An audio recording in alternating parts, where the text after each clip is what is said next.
बिस्मिल्लाहिर्रहमानिर्रहीम। अस्सलाम वालेकुम। समर अली आपकी खिदमत में हाजिर है। उम्मीद आप सब खैरियत से होंगे। अल्लाह पाक आपको खुश और सलामत रखे।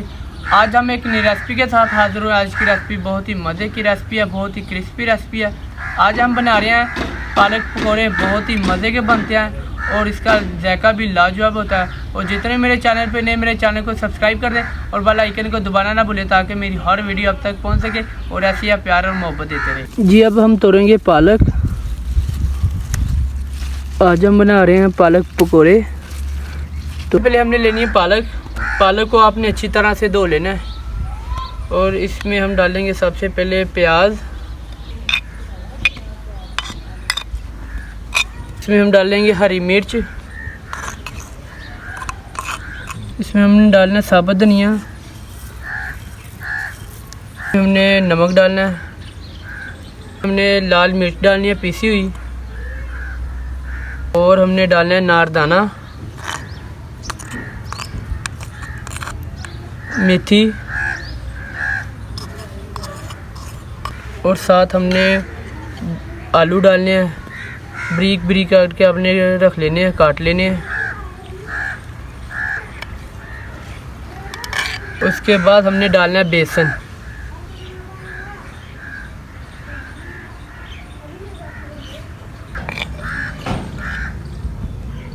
इसे हमने अच्छी तरह से हल कर लेना है।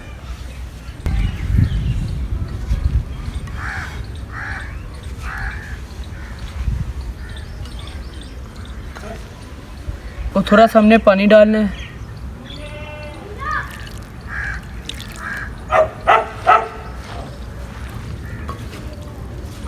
पालक पकौड़े का मसाला तैयार हो चुका है, ये देखिए माशाल्लाह से। और इसे हमने फ्राई करना है।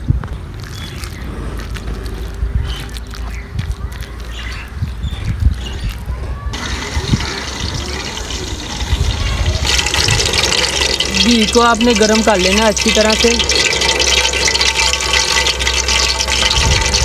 हमारा घी गरम हो चुका है। अब हम निकालेंगे पकौड़े। आपका हाथ खुश्क होना चाहिए, गीला नहीं होना चाहिए।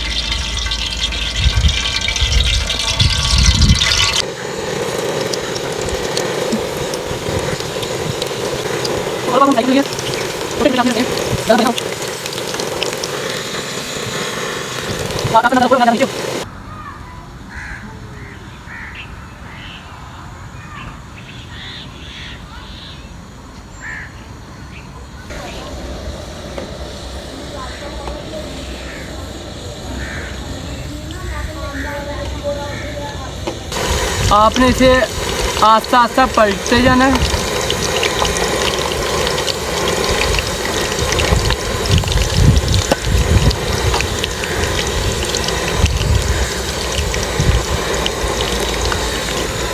माशाल्लाह से हमारे पकोड़े बहुत ही अच्छी तरह से पक रहे हैं। ये क्रिस्पी और खस्ता बन रहे हैं। ये बहुत ही आसान रेसिपी अल्हम्दुलिल्लाह से। अल्हम्दुलिल्लाह घर में रेसिपी इस्तेमाल करें। ये आपने एक बात का ध्यान रखना है कि आपकी आग नीचे से हल्की हो और आपका जो पकौड़ा वो अंदर से अच्छी तरह से पक जाए।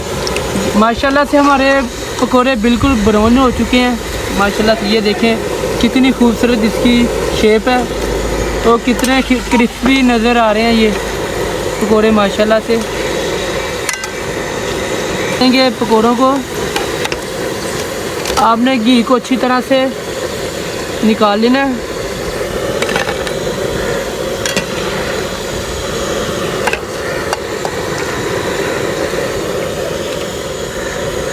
खुशबू भी बहुत अच्छी आ रही है माशाल्लाह से।